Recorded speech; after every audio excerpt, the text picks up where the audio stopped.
साथियों, दिव्य दीप चैनल में आप सभी का बहुत बहुत स्वागत और अभिनंदन है। पिछले बार हमने सुना कि किस तरह इसहाक अपनी पत्नी रबेका के साथ गरार देश आया और वहाँ के राजा से मिलकर वहाँ पर उसने बहुत मेहनत की और ईश्वर ने उसे खूब आशीर्वाद दिया और वो धन संपत्ति से बहुत ही संपन्न हो गया। आज हम पढ़ते हैं कि किस तरह फिलिस्तीनियों ने जो कुएं इसहाक के पिता इब्राहिम ने बनाए थे उन पर कुछ झगड़े हुए, उसके बारे में आज हम पढ़ेंगे। बच्चों, आप लोग तैयार हैं? हाँ। बिल्कुल। हाँ। तो कुएं के विषय में झगड़े हुए, है ना, कि फिलिस्तीन में कुओं को मिट्टी डालकर बंद कर दिया गया, है ना, जो पिता इब्राहिम ने बनाए थे, है ना। उसके पिता ने, किसके पिता थे? इसहाक के पिता। तो उन्होंने कुएं खुदवाए, लेकिन कुछ जलन के कारण वहाँ के जो गरार देश के जो लोग थे, उनके विरोधी थे, उन्होंने कुओं को बंद कर दिया। अबीमेलेक ने इसहाक से कहा, हमारे यहाँ से चले जाओ, क्योंकि तुम हमारे लोगों से बहुत अधिक शक्तिशाली हो गए हो। इसलिए इसहाक वहां से चला गया। गरार के मैदान में उसने तंबू डाल दिए और वहां रहने लगा। इसहाक ने उस कुओं को फिर से खोदा जो उसके पिता इब्राहिम ने उस समय बनाए थे, जिन्हें इब्राहिम की मृत्यु के बाद फिलिस्तियों ने बंद कर दिया था। किसने बंद कर दिया था? फिलिस्तियों ने। और उन्हें फिर वही नाम दिए जो उसके पिता ने रखे थे।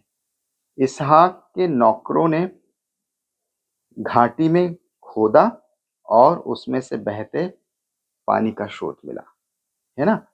तब गरार के चरवाहे इसहाक के चरवाहों से ये कहते हुए लड़ने लगे, ये पानी हमारा है। इसलिए उसने उन कुओं का नाम एशेक रखा।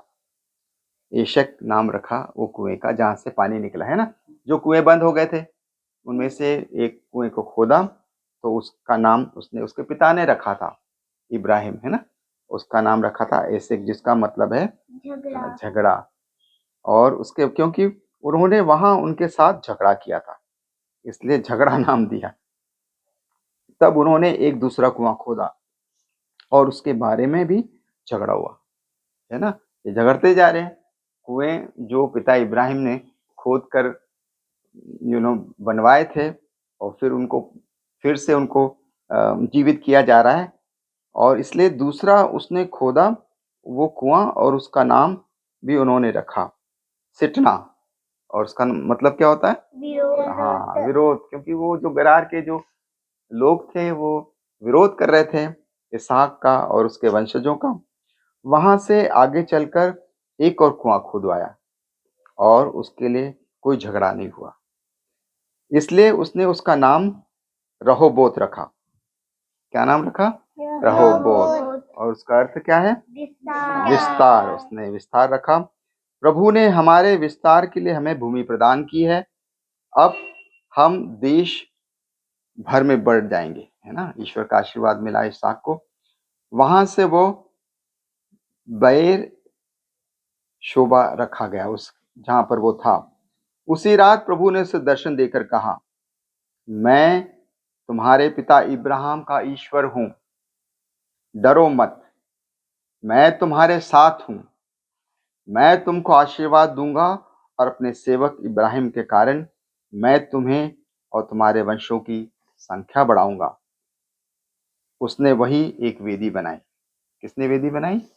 हाँ, क्योंकि उसने ईश्वर की वाणी सुनी कि ईश्वर उसको आगे बढ़ाएगा, उसका विस्तार करेगा, उसको धन से संपन्न करेगा। तो उसने वेदी बनाकर प्रभु से प्रार्थना की और वहीं उसने अपना तंबू डाल दिया।